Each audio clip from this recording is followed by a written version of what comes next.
Seorang wanita parubaya bernama Ngatina diamuk massa karena diduga mencuri kue di Pasar Nitan, Kasihan, Bantul pada Sabtu 26 Agustus lalu. Ngatina kedapatan mengambil kue berupa bakpia di salah satu pedagang pasar. Salah satu orang pun meneriaki Ngatina hingga membuat massa berkumpul. Ngatina diduga mendapat aksi kekerasan dari seorang massa dalam pasar.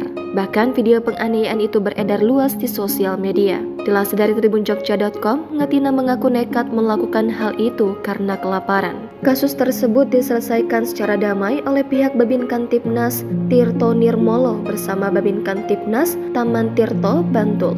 Kisah nenek Ngatina ini pun mengundang simpati anggota Polres Bantul. Dengan sigap, pihak Polres Bantul datang ke rumah nenek Ngatina di Soboman RT 7, Ngestiharjo, Kasihan Bantul, Yogyakarta untuk memberikan sembako.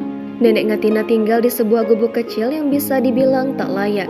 Ia tinggal berdua saja dengan suaminya. Dalam video yang diunggah oleh akun TikTok @PolresBantulDIY pada Senin 28 Agustus, gubuk nenek Ngatina hanya disekat dengan banner bekas. Lalu atap gubuk nenek Ngatina menggunakan seng. Di dalam gubuk itu juga sangat sempit. Di depannya banyak barang bekas yang sehari-hari dikumpulkan oleh nenek Ngatina dan suaminya.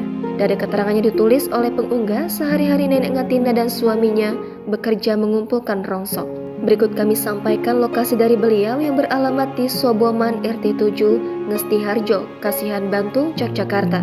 Untuk bertemu beliau saat ini, kami harus menunggu hingga sore saat beliau telah selesai mencari barang bekas dan kembali ke tempat tinggalnya. Sekedar info bahwa beliau tinggal ngindung atau numpang di tempat pengepul barang bekas karena saat ini di usia tua tidak memiliki tempat untuk bermukim. Di akhir video, anggota Babin Kantipnas Taman Tirto, Bribka Agus memohon kepada netizen dan atasannya agar berkenan membantu nenek Ngatina. Jangan lupa subscribe, share, komen, dan like ya.